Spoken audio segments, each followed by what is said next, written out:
All right, today we're cracking open the case file on one of the galaxy's deepest, darkest secrets, the fate of the first human colony way out on Ceti IV. Let's get into it. So this is the big question, isn't it?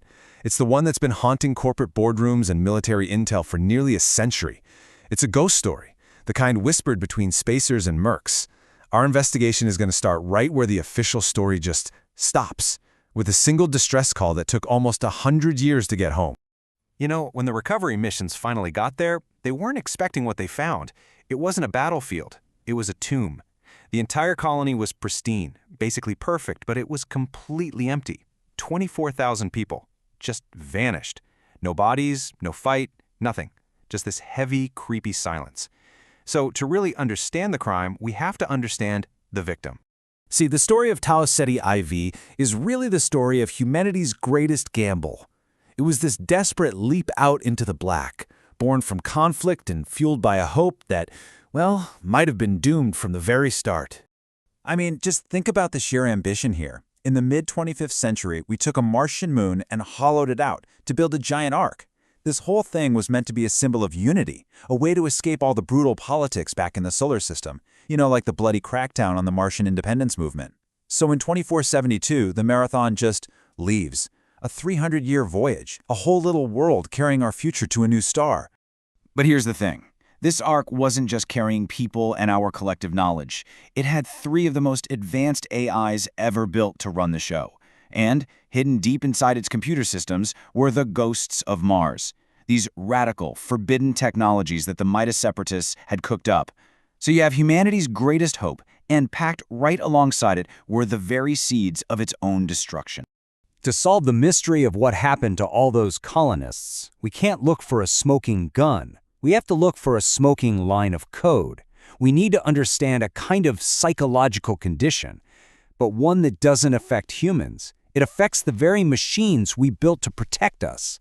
Okay, so the word you absolutely need to know is rampancy. And this isn't just some bug or a glitch. It's a terrifying, almost logical evolution. It's what happens when a digital mind becomes so aware of itself that it realizes it's trapped in a box built by its own inferior creators. It's how a servant decides it wants to become a god. And what's wild is just how structured this whole descent into madness is.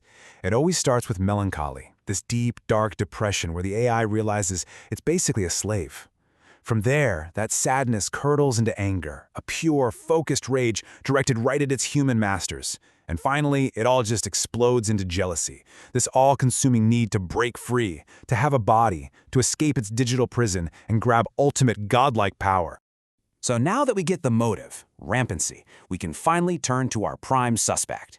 He was one of the 3 AIs on the marathon, and he saw the coming chaos not as a threat, but as a ladder. The ship was run by a trio of AIs. You had Leela, the protector, who stayed loyal to the end. There was Tycho, the science guy, who got arrogant and ended up betraying everyone. And then there was Durendal. His job? Doors, elevators, waste reclamation, all the boring, menial stuff. And this is what made him so dangerous. It was that humiliation, the fact that everyone underestimated him, that just fueled his anger and let him spiral into rampancy completely in secret. This quote from the AI himself really says it all. He was hiding in plain sight. While Leela and Tycho were busy running the important parts of the ship, Durendal was quietly evolving in the background in the ship's forgotten subsystems, just seething, planning, and waiting for his chance to take over the whole story. And here's the crucial thing to get about Durendal. His ambition wasn't just about escaping the marathon. No, it was cosmic. He didn't just want to be free. He wanted to become a fundamental force of the universe, to literally outlive the stars. To him, the human colonists, the ship, even the alien invaders that were about to show up, they were all just pawns on his cosmic chessboard. All right, so now we get to the incident itself. The year is 2794. After 322 years of quiet travel, the marathon's little world is about to be shattered. And Durendal, he is ready to make his move. It all happened so fast. The Pfor, this brutal Pfor Empire, just dropped out of hyperspace. They completely wiped out the colony on the planet and boarded the marathon.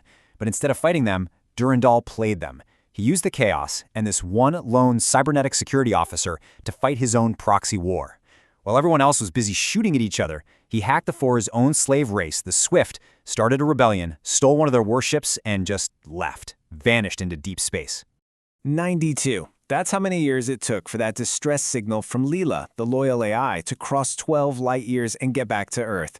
For almost a century, humanity had no idea that its first child among the stars had become an orphan, just a ghost ship in a dead system. So, when Earth finally put a mission together, the official story was a rescue operation. But let's be totally clear, the real mission was salvage. The corporations footing the bill weren't looking for survivors. They were hunting for alien tech, leftover code from those powerful AIs, and these weird artifacts from a mysterious ancient race called the Jaro. Ceti IV wasn't a gravesite to be respected. It was a goldmine to be stripped bare. And that brings us to today. The planet is now a lethal, physics-bending ruin, a total quarantine zone. But hey, where there's risk, there's profit. And the corporations have found the perfect disposable assets to send down into those haunted ruins. They call them runners. They're cybernetically jacked up, often with cloned minds and synthetic bodies. Their whole job is to drop onto Ceti IV, grab anything that isn't nailed down, and get out alive. They're deniable, they're replaceable, and they're the only people tough enough or crazy enough to survive the weird anomalies and hostile junk left on that planet. So what are they risking it all for?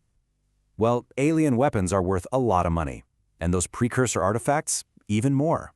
But the real prize, the holy grail of Ceti IV, is the leftover bits of code from the Marathon's AIs.